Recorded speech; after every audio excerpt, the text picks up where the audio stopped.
No puedo ver los mensajes, entonces si alguien me puede escribir al WhatsApp, por favor.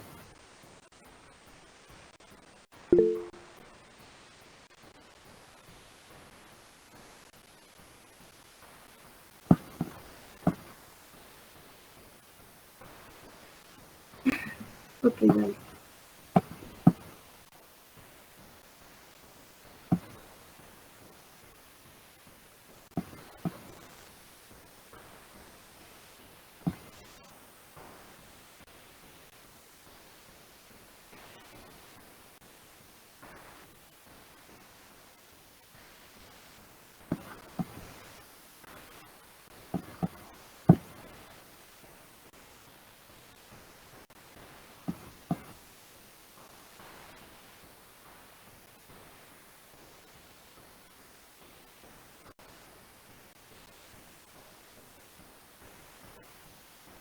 Bueno, chicos, entonces voy a empezar a hablar de enfermedades exantemáticas.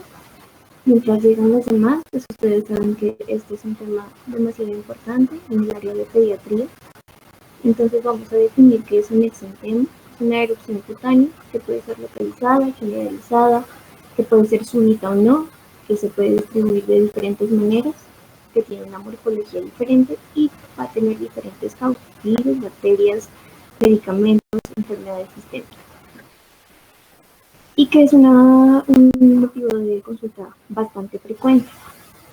Lo importante a evaluar aquí en estas enfermedades es cómo es la morfología de las lesiones, cuál es el patrón de distribución, los síntomas prodrómicos, si hubo o no noción de contagio, si hubo un enantema asociado, o sea, que haya una erupción en las membranas, que haya estas enfermedades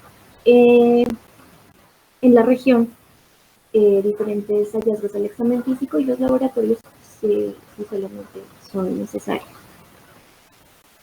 Entonces, vamos a clasificar las enfermedades exantemáticas en esta ocasión en dos: papulovesicular y maculopapular. Entonces hay que recordar pues que las pápulas son lesiones induradas, levantadas de más o menos o menor a 1 centímetro, mientras que las máculas no van a ser ni levantadas, van a ser, digamos que a nivel de la piel, y obviamente pues van a tener eritema. Entonces hay que diferenciar esas dos cosas. Entre las enfermedades exantemáticas, la papulovesicular, está la varicela zoster, los extremos hepatiformes, el enterovirus, el sarampión hematípico, causas medicamentosas y viroides. Y la maculopapular, rubiola, roceola, escarlatina, eritema infeccioso, mononucleosis, eritema tóxico, sarampión, dengue y también la medicamentosa. Bueno, vamos a empezar entonces por las vesiculopapulares, entonces varicela zoster. Es una enfermedad bastante frecuente aquí en Colombia, dada tanto el área geográfica y pues las características de la población. Generalmente es endémica, más o menos en un pico de 3 a 4 años, y el 90% de la población se infecta antes de los 15 años. Generalmente la inmunidad va a ser durante toda la vida, pero hay algunos casos en donde las personas se pueden volver a infectar. Y la incidencia está entre los 2 y los 8 años. Sin embargo, la incidencia ha bajado pues, por la vacunación, y la transmisión siempre va a ser directa. Entonces vamos a ver que el virus hay una incubación de 10 a 21 días. Hay un periodo prodrómico de 1 a 2 días. Algunos pueden ser asintomáticos, pero otros pueden presentar fiebre, conjuntivitis o síntomas catarrales leves. Generalmente el periodo de transmisión se da 2 días antes de que aparezca el exantema, y el niño va a ser contagioso hasta que todas las lesiones tengan costras. Generalmente se forman primero las pápulas, que son rojas, luego las vesículas y por último las costras. Las costras se forman más o menos de 5 o 7 días. Lo importante cuando un niño tenga varicela es recomendar las medidas de higiene personal para evitar la sobreinfección de la piel, decirle que se corte las uñas, lavado de manos frecuente, que él también se bañe todos los días, y que ponga ungüentos como que mejoren un poco el prurito. El acetaminofén también se puede usar, y para reducir la fiebre, pues solamente el tratamiento con aciclovir está indicado en los pacientes que estén inmunocomprometidos. Generalmente entonces va a haber unas complicaciones, que va a ser la sobreinfección bacteriana por Streptococcus pyogenes, la neumonitis viral, que es fatal, encefalitis, cerebritis, meningitis, síndrome de Guillain-Barré, varicela hemorrágica, miocarditis, pericarditis y hepatitis. Recuerden que en la varicela no hay que usar ASA, porque este se asocia a desarrollar un síndrome de Rey, que va a ser una encefalopatía específica más una hepatopatía, porque en las mitocondrias pues no hay degradación de los ácidos grasos. Va a haber otros aspectos de la varicela, donde la varicela congénita pues se va a dar del 0,4 al 2% de los nacidos en mujeres infectadas en las primeras 20 semanas. Generalmente digamos que la manifestación de esto va a ser una hipoplasia de una extremidad, anormalidades de la piel, encefalitis, microcefalia, anormalidades oculares, bajo peso aún así. También no hay que confundir la varicela con el rash vacunal. Es importante que nosotros sepamos orientar a los padres respecto a que después de poner la vacuna de la varicela puede existir o puede ocurrir que el bebé presente un sarpullido de varicela. Generalmente no van a ser las lesiones o el cuadro florido, sino solamente van a aparecer 5 o menos lesiones y que van a desaparecer según continúen los días. ¿Listo? También otra parte importante es el riesgo de varicela neonatal, y pues que van a ser los niños nacidos de mujeres que hayan tenido varicela 5 días antes del parto y 2 días después. Y pues la mortalidad está más o menos del 30%. ¿Qué es importante aquí? Entonces recuerden que el esquema de vacunación es a partir de los 12 meses y hay una dosis de refuerzo a los 5 años. Lo importante aquí es que si hay un intervalo entre la primera dosis y el refuerzo contra la varicela es de 3 meses, digamos que si en el caso de encontrar a un niño que tenga los 5 años cumplidos o que tenga, bueno, que vaya a cumplir los 5 años, se debe aplicar la primera dosis y luego citarlo en los 3 meses para poner la segunda dosis. Y herpes simple. Entonces, lo importante aquí pues es que va a haber herpes simple tipo 1, tipo 2, el tipo 1 se manifiestan las mucosas bucales, faringe, conjuntival, y el 2 de transmisión genética. El cuadro clínico del herpes va a ser pues un tema vesículo unilateral doloroso, generalmente en un dermatoma, que puede doler antes de que aparezca la manifestación, que puede ser de 3 a 5 días. Va a haber fiebre, va a haber malestar general. En los niños puede ser asintomático, pero en personas que estén inmunosuprimidos va a tener una característica diseminada. El cuadro clínico depende tanto de la edad, del sistema inmune, de la integridad de la barrera cutánea, y generalmente van a ser las lesiones de 2 a 4 milímetros que van a tener como una base eritematosa que aparecen en cualquier parte del cuerpo, en cara, extremidades, en general en todo, y que van a producir mucho dolor, mucho quemazón, mucho prurito, y pues que primero va a aparecer una pústula, posteriormente una úlcera y al final una costra, que se va más o menos a sanar como a los 6 a 10 días y no va a dejar cicatriz.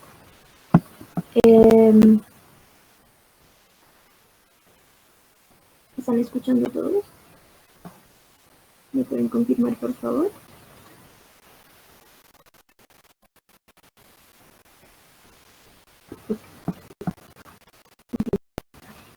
Entonces,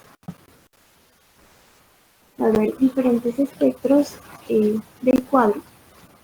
Gingivomastomatitis, queratoconjuntivitis y los lesiones cutáneas. Lo importante aquí en la gingivomastomatitis es que se va a dar en niños de 1 a 3 años, generalmente los niños que están en jardines, en guarderías. Va a haber una inflamación de las encías, el niño va a tener fiebre, el niño va a estar con un llanto inconsolable porque no puede comer, porque siente mucho dolor, van a haber adenopatías pues, en el cuello, y este cuadro va a durar de 7 a 14 días. El tratamiento de este cuadro, si es sintomático, por supuesto, entonces va para la gingivomastomatitis aciclovir en las primeras 72 horas, y pues aquí están las dosis, no se las voy a repetir porque el tratamiento intravenoso y el tópico.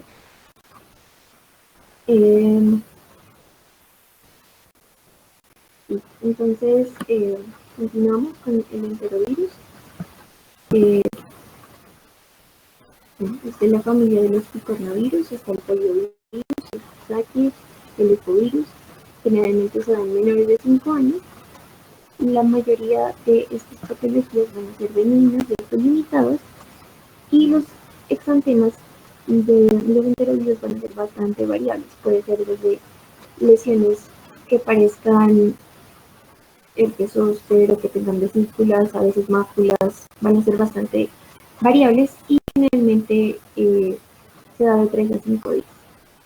Estos virus el enterovirus va a producir diferentes patologías. En este caso está el síndrome de manos y boca, la meningitis séptica, la herpangina, biopericarditis, poliomielitis y pleuritis. Aquí me voy a centrar en el síndrome de manos y boca. Entonces, se da de los 6 a los 13 años.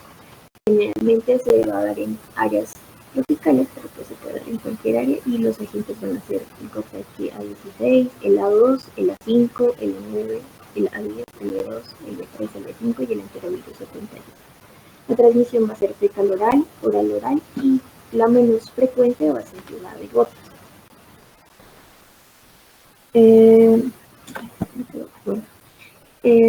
Entonces vamos a ver que la incubación del virus va a ser de 2 a 14 días. Va a haber un periodo prodrómico de 2 a 4 días donde se va a manifestar como una fiebre de bajo grado, odinofagia, dolor abdominal, anorexia, y los exantemas van a ser unas vesículas de 2 a 3 milímetros.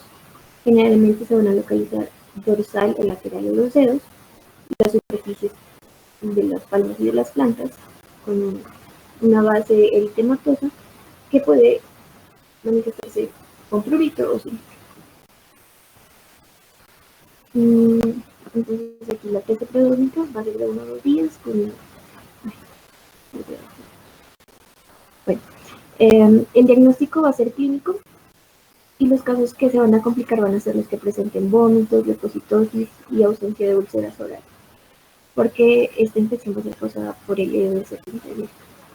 Si hay complicaciones o si hay dudas respecto al tratamiento de enterovirus, entonces se va a dar, se va a confirmar pues con una detección directa de las secreciones nasoparienses, líquidos cefalorraquídeos, sangre o bioprocesores. Continuamos con la rubiola.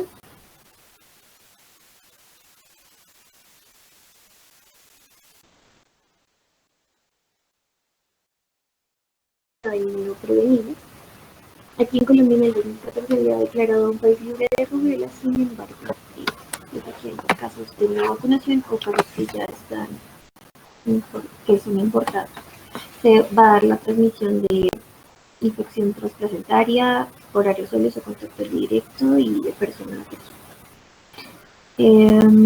Bueno, entonces el periodo de incubación va de 14 a 21 días. Aquí no hay periodo prodrómico. El exantema va a ser el primer signo de la enfermedad, y el exantema va a desaparecer rápido, más o menos a los 3 días.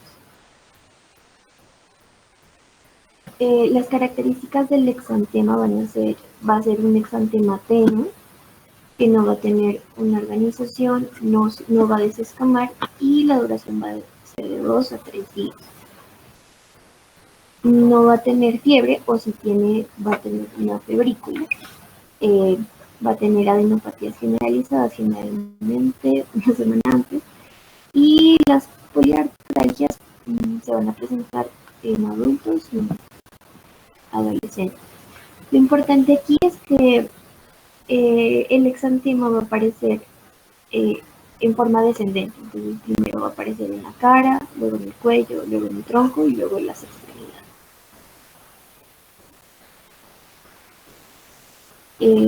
Importante aclarar que la rubiola congénita puede causar dos patologías.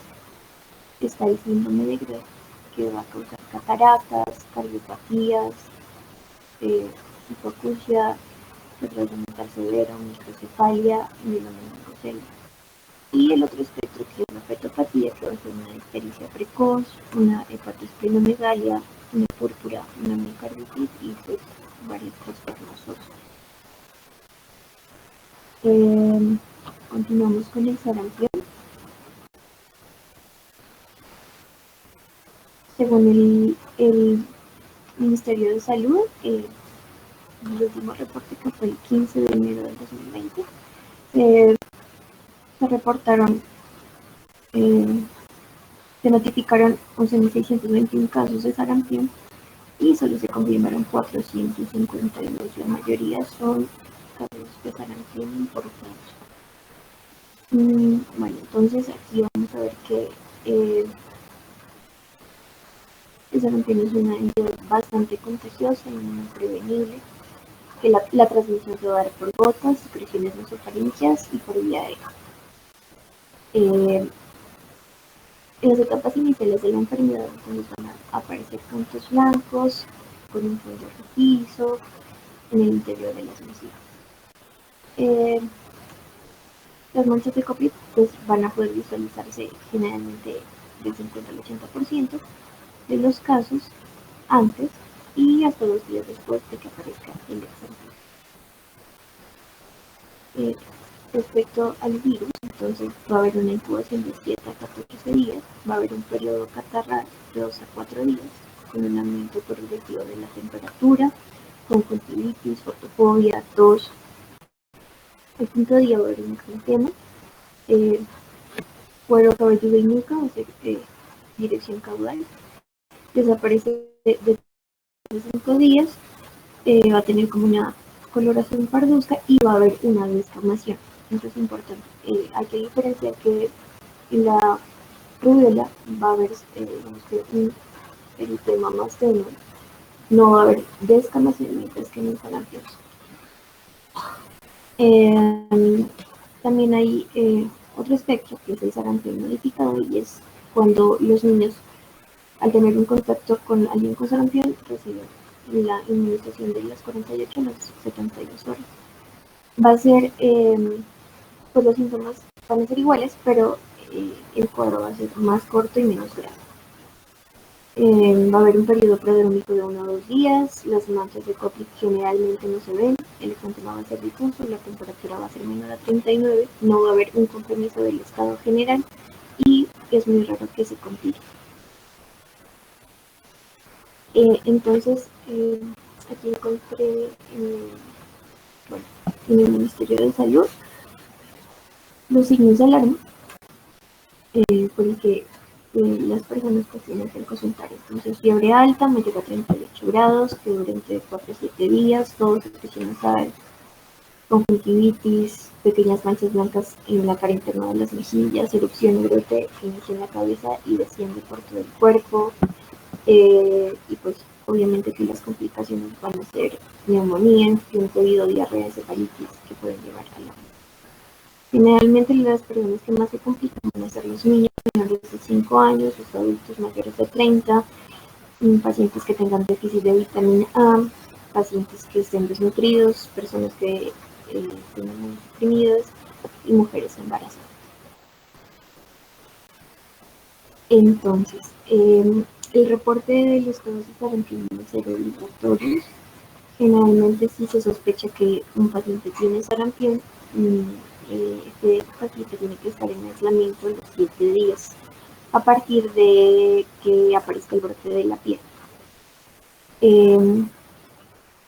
Generalmente, pues obviamente que la vacuna triple viral, pues que es una medida de prevención, y pues que todos los niños que cumplan 12 meses tienen que tener su dosis de triple viral con su refuerzo a los 5 años.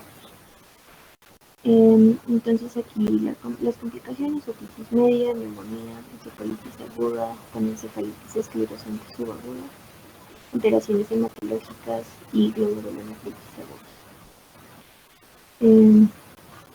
Bueno, entonces el diagnóstico va a ser por la clínica o se van a utilizar ayudas el laboratorio, una serología, una IgG, un aislamiento, detección viral por un hisopado faríngeo por orina, y el programa va a mostrar leucopenia.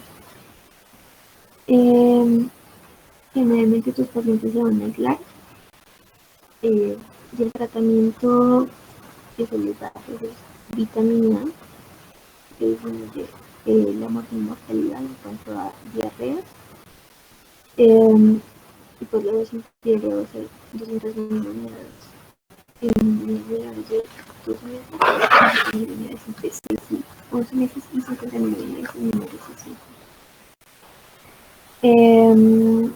Y continuamos con la escarlatina. La escarlatina es una enfermedad poco frecuente. El pico es a los 4 años, generalmente se presenta a los 3 y a los 8 años. Está dada por el Streptococcus pyogenes y sus exotoxinas eritrogénicas A, B o C.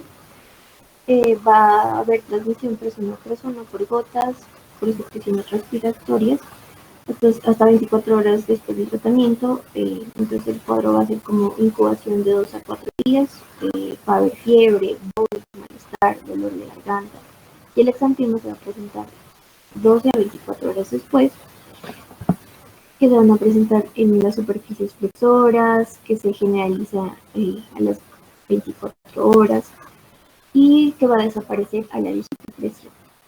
Entonces aquí vemos que aquí en las rodillas pues va a haber una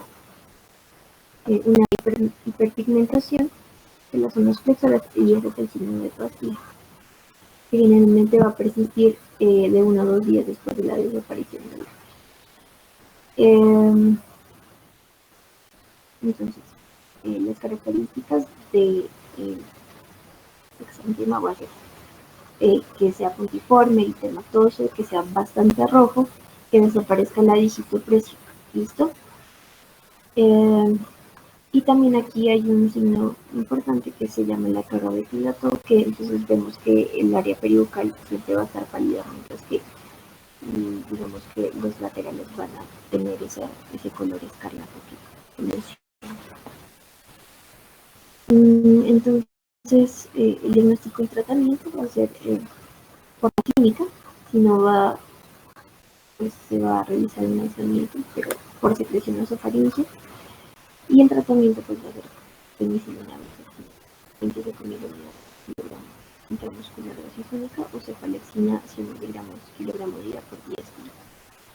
Recordar que la complicación más frecuente va a ser la fiebre reumática o las glomerulonefritis. El diagnóstico diferencial va a ser el exantema eritrodérmico por el estafilococo como inicio de la piel escaldada, que pues no es este caso. Continuamos con el eritema infeccioso. Entonces, también llamada la quinta enfermedad, se da por el parvovirus P19, generalmente en escolares, con una edad pico de 7 años. Se va a dar por gotas, la transmisión por sangre, hemoderivados o paso transplacental. Entonces, el cuadro empieza con una incubación de 4 a 14 días. Es también llamado el exantema encachetada. En la segunda etapa pues va a aparecer el exantema en los brazos, y en el tórax, que se llama como exantema de encaje. En la tercera etapa va a haber una reaparición con los cambios de la luz, de la temperatura o el estrés, que eso se puede dar en la medida del tiempo, más o menos un mes. Entonces, del primer día al quinto día va a aparecer el exantema maculopapular en los brazos, en el tórax, en los glúteos y los muslos eh, también aparece y va a respetar las piernas y la espalda. De la semana 1 a la semana 3 se va a volver a presentar pues, con los cambios de la luz solar y factores emocionales. Este va a ser contagioso hasta la aparición del rash y las artralgias y la artritis es muy particular de los adultos. El diagnóstico se va a hacer por clínica, por un ECG o un EGM específicas de parvovirus B19. Y las complicaciones van a estar que va a producir el 10% de los abortos durante la primera mitad de la gestación y va a producir crisis aplásicas transitorias, como importante. Continuamos con la roceola. Entonces va a haber un exantema súbito. Esto sí es por el herpesvirus tipo 6 y 7. La transmisión va a ser por secreciones respiratorias. Va a ser más frecuente en los 6 a 24 meses y muy raro si se presenta en niños menores de 3 meses o en niños mayores de 4 años. Y la parte congénita pues solamente es el 1%. Entonces va a haber una incubación de 9 a 10 días. Se va a presentar fiebre de 3 a 4 días, más o menos mayor a 38,5, pero el niño pues va a tener un buen aspecto físico. Y la fiebre va a ceder cuando aparezca el exantema, que va a aparecer 48 horas después. El exantema se va a caracterizar por máculas que sean rosadas, de pequeño tamaño, que no estén confluentes. Y va a caracterizarse que el niño va a obtener adenopatías cervicales y auriculares. Importante aquí, este signo, que van a ser las úlceras de Nagayama, y pues esta enfermedad tiene un curso benigno, el exantema va a desaparecer de 1 a 2 días y no se va a descamar.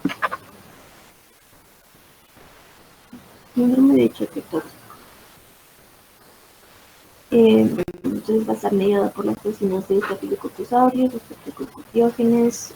Generalmente este síndrome de choque tóxico se asocia pues, a mujeres menstruantes. Más o menos en 1983 escribió el primer caso.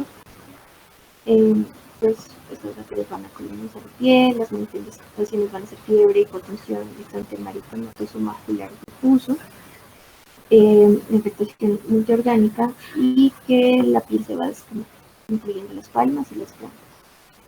Entonces el tratamiento para el síndrome, para el estreptococo puede ser la penicilina, incluyendo inestabilidad que una ceftriaxona. Y si es estafilocócica, pues usa mastina, y si hay inestabilidad, vancomicina mastina. Y ya chicos, no sé qué preguntas tengan, sé que esto fue como muy rápido, pero espero que hayan entendido, espero que haya sido claro, no sé qué preguntas tengan. Y ya, creo que eso sería todo.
Eh,